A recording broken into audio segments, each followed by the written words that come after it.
Porque aquí ha salido a decir, por ejemplo, el líder de la CAMEC, George Aitul, que ¿cómo se llama? Que básicamente Pablo Marchán habría sido ejecutado por Carabineros. ¿Qué información maneja usted sobre lo que ahí ocurrió? Mire, ¿sabe qué? Cuando personas a esa hora entran en una camioneta disparándole a trabajadores inocentes, quemando bienes, no de las forestales, sino que de pequeños contratistas, y el mismo Yaitul declara que Pablo, que vivía con él, porque era pololo, conviviente de la hija, digamos, vivía en su casa, que es un militante de ellos. O sea, él murió, dice, combatiendo ya en un sabotaje. ¿Qué significa eso? Que son terroristas que andan con fusiles de guerra, con M16, encapuchados, ¿cierto? Y ese predio tenía vigilancia policial porque ya había sido vandalizado el año pasado. Por lo tanto, le pusieron protección policial de punto fijo, que son 2 carabineros que defendían a los trabajadores, que es lo que hicieron, digamos. Defender a los trabajadores, habían 10 trabajadores en un container muertos de miedo con estas balaceras que tenían estos terroristas con estas armas de guerra. Nadie andaba rezando de estos terroristas con esa arma, un fusil M16, pues ahora, José Luis, Héctor Yaitul, ¿cierto? Que es el miembro más reconocido de la CAM, esta asociación ilícita terrorista, tiene a su hijo, el nano, que lo dijo, no lo dije yo, lo dijo Juan Pichún en un video esa misma noche, donde decía que lo habían confundido con él, que había fallecido. Entonces quiere decir que estaba ahí, que andaba también con otra M16, porque si no le habían sacado la capucha cuando Carabineros se enfrentó con él, ¿cierto? Y cayó Pablo Marchán, no le sacaron la capucha. ¿Y por qué lo confundieron ellos mismos? Porque Huerquén.cl es el que empezó a sacar la noticia de que era el hijo de Héctor Yaitul, Nano Yaitul. Y bien, nos dijeron, a través de Mijael Carbón y Juan Pichón, nos dijeron de que Nano Yaitul era el que comandaba todas las ORT, ¿cierto?, de la CAM. Y eso me preocupa porque esta ORT era la Afkenche Leftran, que es la que hizo según mismo Yaitul, ¿cierto?, este sabotaje, ¿cierto?, donde murió combatiendo Pablo Marchán, y que lo que más me preocupa es que lo que dicen es que lo van a reivindicar.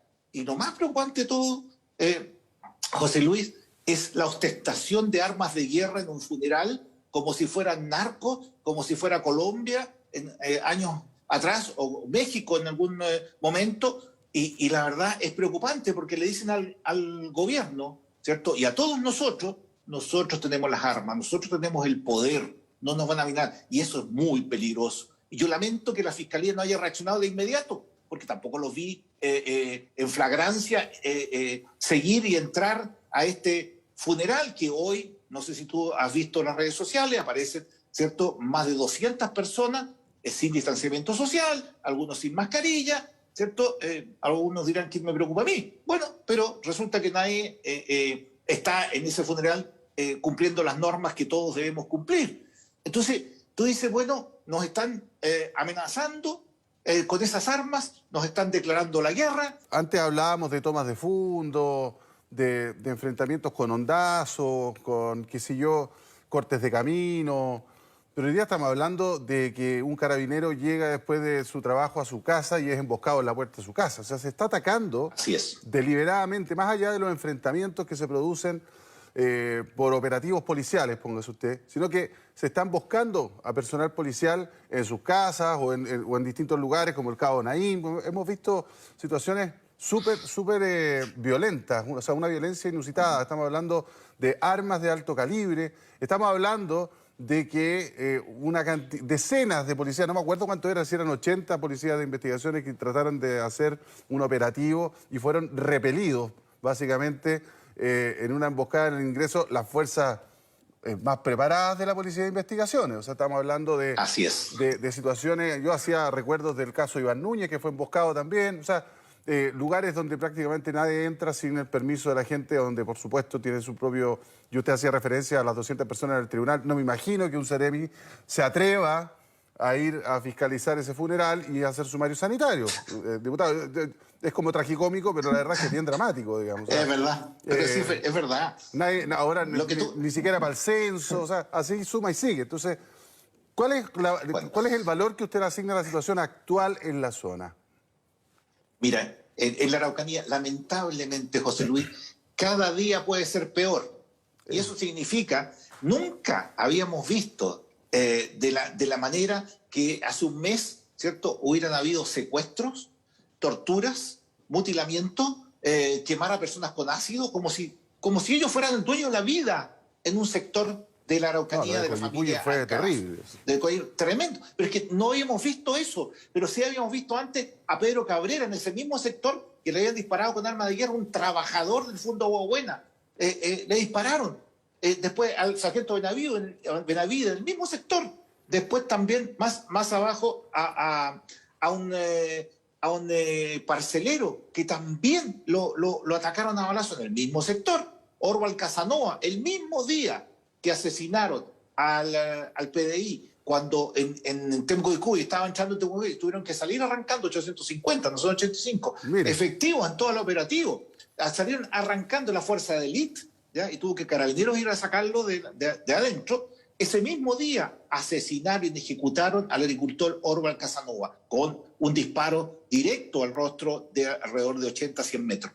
Entonces tú dices, bueno, algo está pasando en la Araucanía, ha crecido, 8 asesinatos en el último año. El Cabo Naim, por ejemplo, a la salida de Temuco, que ayer también hubo un conato ahí mismo, en el mismo sector, donde a golpe de cacha de fusil bajaron a parar un camión 3/4 y lo quemaron. Y más adelante, estoy hablando cerca, en la ruta de que uno sale de Temuco para que se ubique la gente de Santiago, sale de Temuco y se va al aeropuerto. Bueno, pasa la primera salida, digamos, y está donde asesinaron al Cabo Naim. Sigue más allá y está Mahuidache. En Mahuidache también intentaron quemar otro camión ayer en el sector de Metrenco. Y Imperial, un trabajador que estaba cuidando unas máquinas, ¿cierto? Y le pegaron para entrar y quemaron retroexcavadores y cargadores. O sea, es un tema de nunca acabar. Pero la Ruta 5 Sur, José Luis, 5 camiones en la Ruta 5 Sur en un ratito. En un ratito. Y debe ser la ruta, debiera ser, porque desde Blumen para adelante nos prometieron que iba a ser la ruta más cuidada de Chile. ¿Pero cuidada de qué? Entonces, por eso yo pido estado de sitio, porque esto ya no da para más. ¿Qué significa ¿Qué más vamos? estado de sitio, diputado? A ver, ¿qué significa estado de sitio? Hoy estamos en estado de excepción constitucional, ¿cierto? Estado de catástrofe por la pandemia, pero las Fuerzas Armadas están bajo las instrucciones de la Seremi de Salud en las respectivas ciudades para hacer controles, ¿cierto? Carreteros o hacen cuando hay toque de queda, por ejemplo, también están. Pero no es que ellos tengan el control de la seguridad. Cuando hay un estado de sitio, son las Fuerzas Armadas las que toman el control. Y toman el control, ¿cierto? Porque tienen el equipamiento, tienen la tecnología, tienen la inteligencia y también tienen el poder de fuego, que ayer nos demostraron estos terroristas que lo que nos dijeron con esa arma del riste es que nosotros tenemos el poder y nosotros podemos hacer lo que queremos. Y en estos momentos están haciendo lo que ellos quieren. ¿Sí? No solo porque están juntos 200, 300 personas sin ninguna distancia social, sino que efectivamente todo lo que han hecho, ¿cierto?, ha sido los disparos a Carabineros. Si ahora le disparan a las autoridades, ¿qué viene después? Porque yo pensaba que el secuestro era que lo veía en Colombia. Bueno, estamos llegando a eso. Estamos llegando a eso. O sea, es el más fiel estilo FARC. Toma territorial, como tú dices, a Temuco no entra nadie. Fíjate que Jorge Huenchuyán tenía orden de detención, ¿cierto?, por droga, por tráfico de droga. Se fue a entregar solito por COVID al hospital de Victoria, si no, no lo hubieran encontrado nunca. Y por eso lo pudieron atrapar. Entonces, tú dices, bueno, si porque aquí hay no es un tema de reivindicación, José Luis, ni tampoco es robo, como sucede en Santiago, como veía la nota introductoria antes de que tuviéramos el primer corte, que allá entran y te asaltan y te roban, ¿cierto? Acá no. Acá entran, te incendian, te amedrentan, te disparan y no te roban. Entonces tú dices, bueno, esto es terrorismo puro y duro, porque lo que quieren es que la gente se atemorice y esté bajo su yugo. Y aquí hay gente mapuche y no mapuche.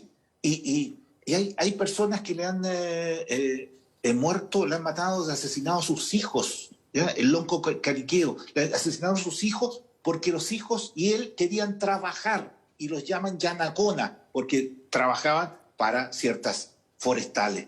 Entonces, el tema está súper peligroso, José Luis, y yo llamo a las autoridades a realmente ver, porque debería estar en estos momentos el Comité de Seguridad a nivel nacional reunido, debiera verse con las otras fuerzas, como hizo el presidente Piñera cuando como carpintero armó una mesa, ¿cierto?, en que juntó a los distintos poderes y no llegó a nada en una semana donde casi queman viva, ¿cierto?, a Carolina García en el Fundo Miraflores, en que ayer fueron a matar a Carabineros.